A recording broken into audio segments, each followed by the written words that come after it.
Hi hello, ನಾನು ರೀ ಶೋಭಾ. ಇವತ್ತು ಉತ್ತರ ಕರ್ನಾಟಕದ ಸ್ಪೆಷಲ್ ಮಿರ್ಚಿ ಮಾಡೋದನ್ನ ತೋರಿಸ್ಕೊಡಕ್ಕೆ ನಿಮ್ಮ ಮುಂದೆ ಬಂದೇನ್ರಿ. ಶೋಭಾಸ್ ಕಿಚನ್ ವಾಡಿಗೆ ಸ್ವಾಗತ. ಈಗ ನೋಡ್ರಿ, ಧಾರವಾಡ, ಹುಬ್ಳಿ ಧಾರವಾಡ ಹಾಗೂ ಉತ್ತರ ಕರ್ನಾಟಕದ ಸ್ಪೆಷಲ್ ಮಸಾಲ ಮಿರ್ಚಿ ಮಾಡೋದನ್ನು ತೋರಿಸ್ಕೊಡ್ತೇನೆ. ಈಗ ಮಸಾಲ ಮಿರ್ಚಿಗೆ ಬೇಕಾಗುವಂಥ ಸಾಮಗ್ರಿಗಳನ್ನು ತೋರಿಸ್ಕೊಡ್ತೇನೆ ರೀ. ಮೊದಲಿಗೆ ನಾವು ಇಲ್ಲೇ ಮಿರ್ಚಿಗೆ ಹಿಟ್ಟನ್ನು ತಯಾರು ಮಾಡ್ಕೊಳ್ಳೋದನ್ನು ಹೇಳ್ತೇನೆ ರೀ. ಅದಕ್ಕೆ ಬೇಕಾಗುವಂಥ ಸಾಮಗ್ರಿಗಳು ಏನಂದ್ರೆ ರೀ, ಒಂದು ಮೀಡಿಯಮ್ ಅಳತೆ ಲೋಟದ ಕಡಲೆ ಹಿಟ್ಟನ್ನು ತೊಗೊಂಡಿದ್ದೀನಿ ರೀ.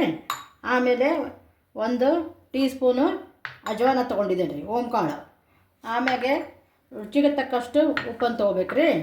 ಆಮೇಲೆ ಸ್ವಲ್ಪ ಅರ್ಧ ಟೀ ಸ್ಪೂನು ಬೇಕಿಂಗ್ ಸೋಡಾ ಅಥವಾ ಸೋಡಾ ಪುಡಿ ಅದನ್ನು ತೊಗೋಬೇಕು ರೀ.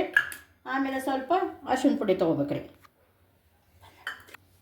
ಈಗ ಹಿಟ್ಟು ಕಲಸೋದನ್ನು ತೋರಿಸ್ಕೊಡ್ತೇನೆ ರೀ.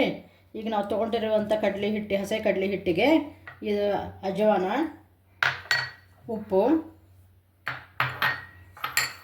ಬೇಕಿಂಗ್ ಸೋಡಾ ಹಾಗೂ ಅರಿಶಿನ ಪುಡಿ ಇವುಗಳೆಲ್ಲನೂ ಹಾಕಿ ಸ್ವಲ್ಪ ನೀರು ಹಾಕ್ತಾ ಕಲ್ಸಕ್ಕೆ ಶುರು ಮಾಡ್ಬೇಕು ರೀ. ಸ್ವಲ್ಪ ನೀರು ಹಾಕಿ ಕಲ್ಸಕ್ಕೆ ಶುರು ಮಾಡ್ಬೇಕು ರೀ. ಒಮ್ಮೆ ಭಾಳಷ್ಟು ನೀರು ಹಾಕಬಾರ್ದು ರೀ, ಯಾಕಂದ್ರೆ ಹಿಟ್ಟು ಭಾಳ ತಿಳುವ ಆತಂದ್ರೆ ಮಿರ್ಚಿ ಚಲೋ ಬರೋದಿಲ್ಲ ರೀ.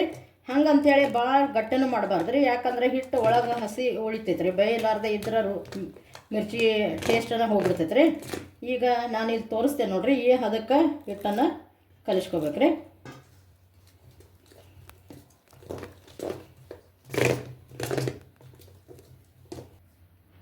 ಈಗ ನೋಡಿರಿ, ಈ ಹದಕ್ಕೆ ಬರುವಂಗೆ ಹಿಟ್ಟನ್ನು ಕಲಿಸಿಟ್ಕೋಬೇಕು ರೀ. ಮೆಣಸಿನ್ಕಾಯಿಗೆ ಕೊರೆದು ತುಂಬಾಕ ಬೇಕಾಗುವಂಥ ಪುಡಿ ಮಾಡಕ್ಕೆ ಬೇಕಾಗುವಂಥ ಸಾಮಗ್ರಿಗಳನ್ನು ತೋರಿಸ್ತೇನೆ ರೀ. 1 ಟೇಬಲ್ ಸ್ಪೂನು ಜೀರಿಗೆ ರೀ, 1 ಟೇಬಲ್ ಸ್ಪೂನು ಹವಿಜ ಅಥವಾ ಧನಿಯಾ ರೀ, ಅರ್ಧ ಟೀ ಸ್ಪೂನು ಉಪ್ಪು ರೀ, ಆಮೇಲೆ ಅರ್ಧ ಟೀ ಸ್ಪೂನ್ ಇಂಗು ರೀ. ಈಗ ಇವನ್ನೆಲ್ಲನೂ ಮಿಕ್ಸರಿಗೆ ಹಾಕಿ ಸಣ್ಣಗೆ ಪುಡಿ ಮಾಡ್ಕೋಬೇಕು ರೀ. ಈ ಥರ ಸಣ್ಣಗೆ ಪುಡಿ ಮಾಡಿ ಇಟ್ಕೋಬೇಕು ರೀ. ಈಗ ನೆಕ್ಸ್ಟ್ ನಾವೀಗ ಎಣ್ಣೆ ಕಾಯ್ಕಿಡೋಣ ರೀ.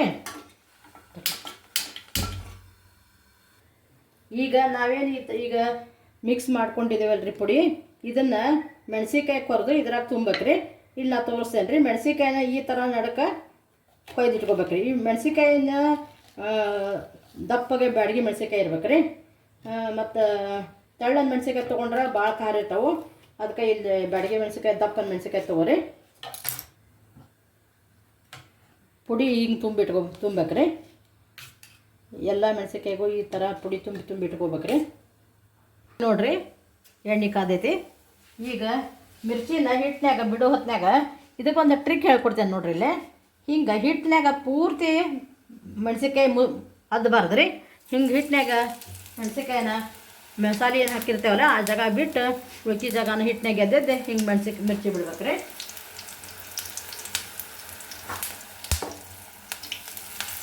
ಮೀಡಿಯಮ್ ಹಿಟ್ನಾಗಿಟ್ಟು ಹಿಂಗೆ ಮಿರ್ಚಿ ಬೇಯಿಸಿ ತಗೋಬೇಕು ರೀ. ಈಗ ಮಿರ್ಚಿ ಕರ್ದು ರೆಡಿಯಾಗಿ ಬಂದಾವ್ರಿ. ಈಗ ಇದಕ್ಕೆ ಈಗ ಏನೊಂದು ಸ್ಪೆಷಲ್ ಒಂದು ಸೀಕ್ರೆಟ್ ಇಂಗ್ರೀಡಿಯೆಂಟ್ಸ್ ತೋರಿಸ್ತೇನಂದ್ರೆ, ಇದಕ್ಕೆ ಮೊದಲು ಹಿಂಗೆ ಚಾಕು ತೊಗೊಂಡು ನಡಕ್ಕೆ ಹಿಂಗೆ ಕೊಯ್ಬೇಕು ರೀ. ಇದ್ರಾಗ ಸಣ್ಣಗೆ ಹೆಚ್ಚಿಟ್ಕೊಂಡಿರೋ ಉಳ್ಳಾಗಡ್ಡಿನ ಹಿಂಗೆ ತುಂಬಬೇಕು ರೀ. ಆಮೇಲೆ ಕೊಯ್ದಿಟ್ಕೊಂಡಿರೋ ಅಂಥ ಈ ಕೊತ್ತಂಬರಿ ಸಹಿತ ಇದ್ರಾಗ ಹಾಕ್ಬೇಕು ರೀ. ಆಮೇಲೆ ಮ್ಯಾಗ ಒಂದು ಲಿಂಬೆಹಣ್ಣು ಹಿಂಡ್ಬೇಕು ರೀ. ಈಗ ರೀ ರುಚಿ ಆದಂಥ ಸ್ಪೆಷಲ್ ಮಸಾಲೆ ಮಿರ್ಚಿ ತಿನ್ನೋಕೆ ರೆಡಿ ಆಗ್ಯಾವ್ರಿ. ಅದು ಈ ಚಳಿಗಾಲದಾಗಂತೂ ತಿನ್ನೋಕೆ ಎಲ್ಲ ತಿನ್ಕೊಂತ ಹೋದ್ರೆ ಇನ್ನೂ ತಿನ್ಬೇಕು ಅನಿಸ್ತೈತೆ ರೀ. ಮತ್ತು ನೀವು ಮಾಡಿ ನೋಡಿರಿ. ಮಾಡಿ ನೋಡಿ ಲೈಕ್, ಸಬ್ಸ್ಕ್ರೈಬ್ ಮತ್ತು ಕಮೆಂಟ್ ಮಾಡೋದನ್ನು ಮರಿಬೇಡ್ರಿ. ಮತ್ತು ಹೊಸ ರುಚಿಯೊಂದಿಗೆ ಮತ್ತೆ ಬರ್ತೇನೆ ರೀ. ಅಲ್ಲಿವರೆಗೂ ಎಲ್ಲರಿಗೂ ಬಾಯ್ ಆ್ಯಂಡ್ ಥ್ಯಾಂಕ್ ಯು.